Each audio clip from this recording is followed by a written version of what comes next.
Welcome to the La Finca Coffee and Bakery Podcast, where coffee beans and connections are brewed to perfection. Leading the way is our owner, founder, and CEO of the baristas, Lee Gonzales.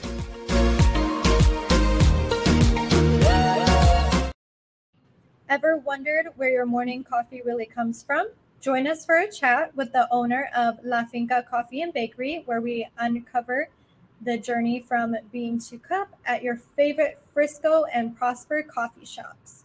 Welcome back, everyone. I'm Sophia Yvette, co-host / producer, back in the studio with Lee Gonzales. Lee, how's it going? It's going well. It's good to be here again. Great. So, Lee, where does coffee come from? So coffee is a very interesting product that many people don't realize where it actually comes from. An interesting fact that a lot of people are surprised by that coffee is actually a fruit. If you just looking at it in appearance, it would be very similar to a cherry. If you think about a cherry, you have the pulp of the fruit on the outside, and then in the center, you have the pit of the cherry. In regards to coffee, that pit would just basically be the coffee beans that what we're used to seeing. Coffee beans, you have two of those that fit on the flat side together. And that is basically like you would think of like the pit of a cherry, but in a coffee cherry, that's the seed that's on the inside of it. So that's really the start of the process, is those beans that are inside the coffee plant. That's the start of it. But you sit here and say, that looks nothing like what I see when I get a bag of coffee, or maybe from the store, or look inside of a coffee bag. And it goes through this transformation that how does that product get from being a fruit to what we know as coffee in a bag of coffee. And that process, it starts out, coffee is only grown primarily, at least naturally, is grown in what is called like a coffee belt. If you take the center of the earth, you go around the world between the Tropic of Capricorn and the Tropic of Cancer, which is the north and south borders above and below the equator. Those are the climates, the regions where coffee grows in itself. So that's the first part, is coffees come from certain geographic regions, and that's why you find certain countries are where you see where coffee comes from. That process, like I said, where it's grown there, the coffee has to go through a process from being taken care of to maturity, where when you think about when you see a fruit that's ripened, it has to be picked at the right time. So you have to, most of them you would see them, they would look red like a ripe fruit, but in some instances there are some coffee varietals that might be yellow, but they have to be ripened. So at that point you have what is the labor of someone coming in and harvesting that coffee. Once it's picked, there's 3 different primary processes of coffee. All coffee has to be dried, and the only difference is that the order it's dried in. If it's dried with the coffee, the pulp of the fruit on it, that would be called a natural. If it's depulped first, run through a machine that will take all that pulp off and just leave the coffee beans, and then that's what's dried, that would be called washed. And then there's this process kind of in the middle, the pulps is taken off, a little bit of a layer of mucilage is left on, that would be called a honey. It's more not because of flavor, but because of the color primarily that it gets. But in all 3 methods, what happens is that coffee has to be dried.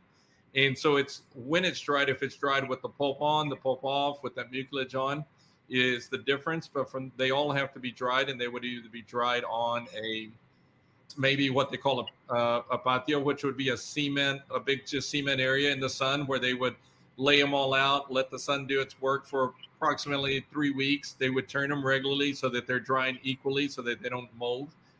And that would be drying on just a cement floor. Others are used what they call African beds, which are these raised beds. And they have a mesh net on the bottom, so they're able to get air from the bottom and the top. But same thing, they're put out in the sun, they're dried.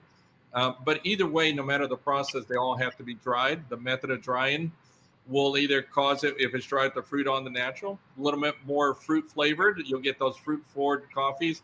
Everybody thinks, oh, Ethiopians taste very fruital, they're very bright. It's primarily because of the drying method. A little bit the varietal, but they're all dried. Most Ethiopians are naturals, so they very fruit forward.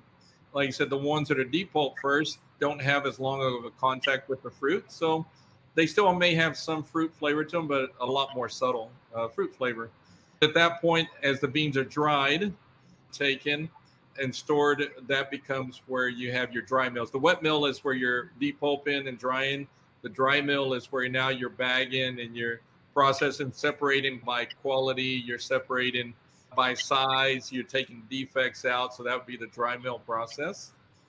But at that point, they would then get what we typically think of the burlap coffee bags. A lot of times nowadays, they use what it's called grain pro bags on the inside of those to keep them fresher longer. And they get bagged up, put together to be able to ship to wherever their ultimate destination may be. And most coffee travels around the world in a container ship, and it may take 30, 60 days to get to the country where it was grown and processed to the country, in our instance here in the United States. And they would go into one of the port of entries, New Jersey, Houston, there's an Oakland, there's some different ports that primarily used. And from there, they would be stored in warehouses, and then you have semi trucks move them to people who, what they call importers, who bring coffee in. At that point, they would be brought to someone such as ourselves. We roast coffee, we buy bagged coffee in bulk, we have those bags shipped to us, and that's where we go through the roasting process. So it's a little bit of a quick story, but that's how it gets from the actual field where it's grown to a roaster that actually will take that coffee bean, what is called green coffee at that point, and roast it. Now, green coffee in itself looks nothing like roasted coffee. It actually is very tan, lighter, and then the roasting process is that what then takes it and turns it into the product now that we're familiar with, that we know and understand is the brown, different shades of brown, the brown to sometimes darker colored beans that are roasted that we're used to seeing. Just a quick process. There's a lot of people that go in that process, from a farmer to people who are hired to pick the coffee beans when they're ripened, to those who do the processing to dry it, to those who do the dry mill process of packing it up, to logistics companies that move it all around the world, then to the hands of a roaster who has to then roast it, then ultimately it gets in the hands of your barista, who would then take it and prepare it. So can you imagine going through all that work, how many hands it passes through, the different lights that pass through, and ultimately a barista at the end to not take the care to serve it properly. So there are a lot of hands involved. So we not only start the roasting process ourselves, but in our shops where we serve it, we take the importance of serving it in a way that's a quality. Because if you think about so much work, preparation, thousands of miles that this coffee has traveled just to not do it justice, it's not only the coffee itself, but the work of a farmer themselves. We find it very important to present it well to an end customer such as our audience. And for all the work that it takes to bring these coffee beans, what inspired you to bring these unique coffee beans to Frisco and Prosper?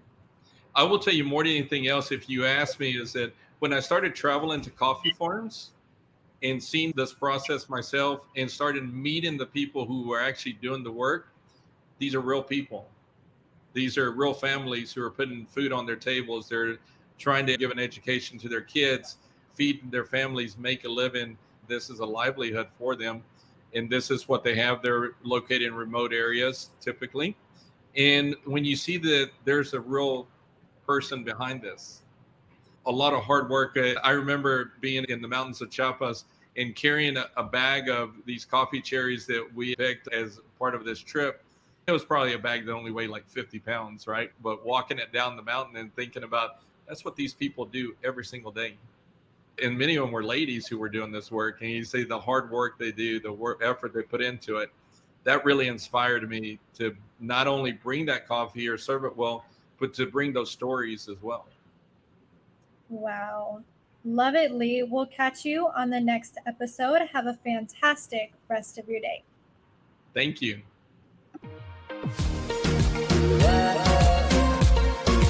Thanks for tuning in to the La Finca Coffee and Bakery Podcast, where coffee beans and relationships are always on the brew. Visit us online at lafincacoffeebakery.com. That's lafincacoffeebakery.com. or drop by our Frisco or Prosper locations for a nurturing cup of goodness.